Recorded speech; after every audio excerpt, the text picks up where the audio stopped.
You're in Hawaii says, I love it when you talk like that. I'm feeling it. I only talk like that when I'm feeling it.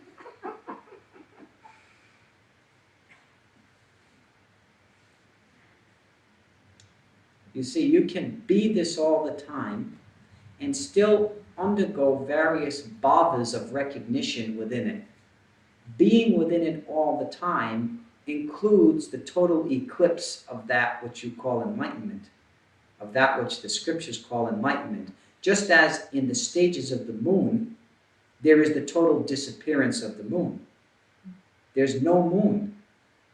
And then there is the fullness of the moon. The moon is always there. Consciousness is always here.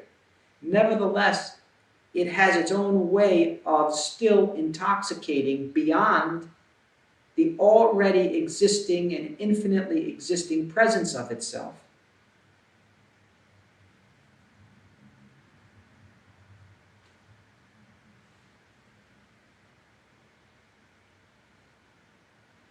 Avira asks, can this bliss or this higher frequency of energy of awakening, be used to heal others physically? Where would you be? Where would you still exist where you could act as a healer? If you were in this condition now, where would you actually be? Could you act as an instrument, that is, put yourself between this and something else?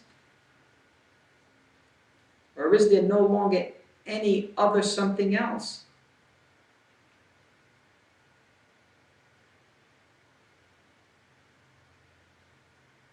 Is there only that?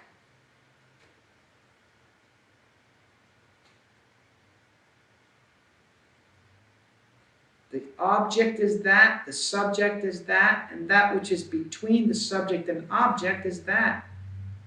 There's no other space anywhere.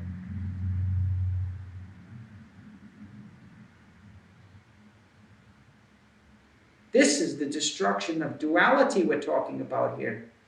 This is transcending duality. But it's that which does it, that with a capital T.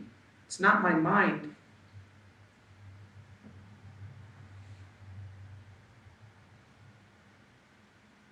Look now, look within you for the changes and the signs of your total revolution in consciousness. Find whatever sign, however minuscule, however profound. Don't overlook it, because it's in that recognition that you begin to learn, that you begin to understand. If you keep bypassing your own understanding, if you keep glossing over it and flitter away in the mind to some idea, you're not going to understand what you've been given in this moment. It's not enough for you just to receive it. You also have to recognize it.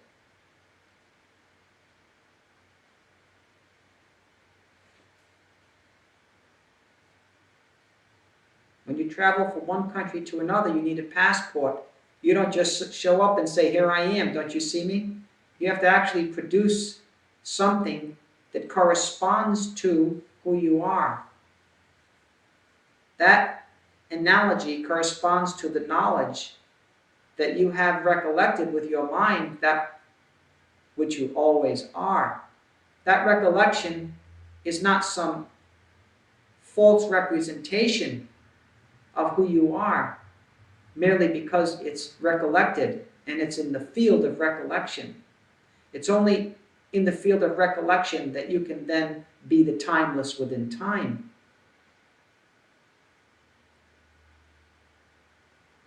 So you don't want to kill your mind completely. If you kill off your mind completely, listen, my friend in Israel, if you kill your mind off completely, you won't have the ability to have the subtle recollection that you are that all the time.